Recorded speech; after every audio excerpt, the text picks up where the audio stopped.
Good evening. There is an ancient Chinese proverb that says, even the longest journey begins with the first step. Today we celebrated and continue to celebrate another kind of journey, and it was also a great journey. After 3 years of the Lord's public ministry and circling the areas around Jerusalem, in the villages, in the towns, as the parable of the host, not just the landowner, but the host putting on the banquet said, in the highways and hedges, if you will. After circling all that time for 3 years, going everywhere and preaching to the people the good news of the kingdom of heaven, he finally made his journey to the city itself, Jerusalem. Quick tangent, now that I'm in my late 30s, it's almost inconceivable to me to think of someone in their early 30s for just 3 years completely changing the world. Whoever that person might be, even though we know he was God. Think about that, how amazing, just 3 years and a young man doing what he did.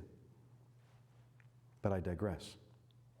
Finally, he made his journey into Jerusalem, seated on a donkey. And he continues to make his journey, that being the journey to the cross.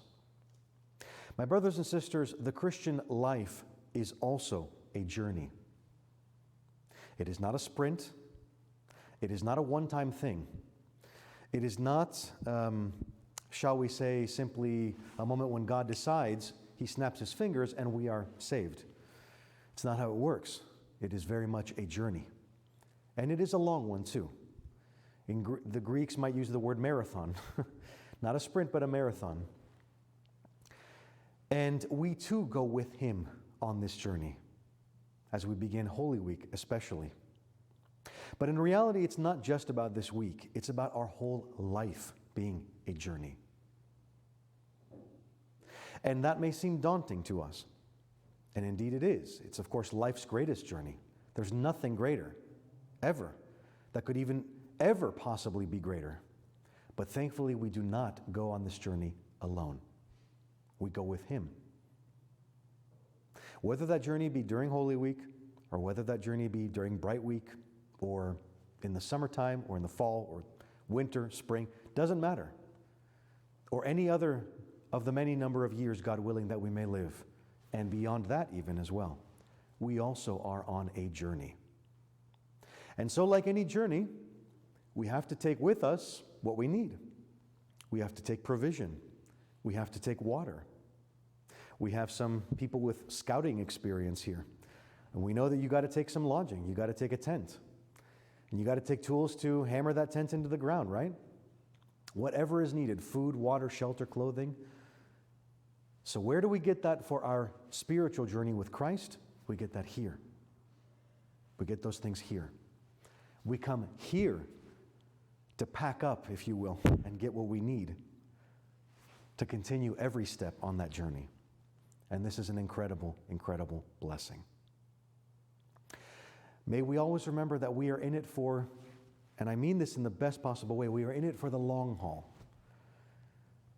Not to make it sound like it's some unbelievably daunting task, because the Lord is with us, guiding us, giving us the example as he enters Jerusalem on what we have to do as well, perhaps even on a daily basis. Enter into our own Jerusalem, going to our own Golgotha, wherever that might be, in terms of the challenges of our life, so that we too may experience that newness afterwards and that resurrection. But nevertheless, know that we are not alone. We go with him.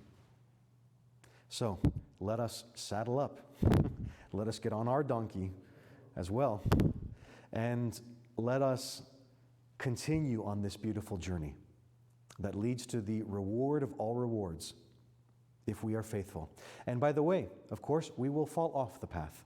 We will not feel like being on the journey at times. We will just sit on the bank or say, hey, I want to go back. But thankfully, we have the church for that as well, to get us back onto the path. and back on the journey. May we have strength, His blessing, and through His body, the church, the sacraments to give us the tools that we will need to take with us on this journey. God bless you. Kali Anastasi and Kali Dinami. God bless. And have a good night.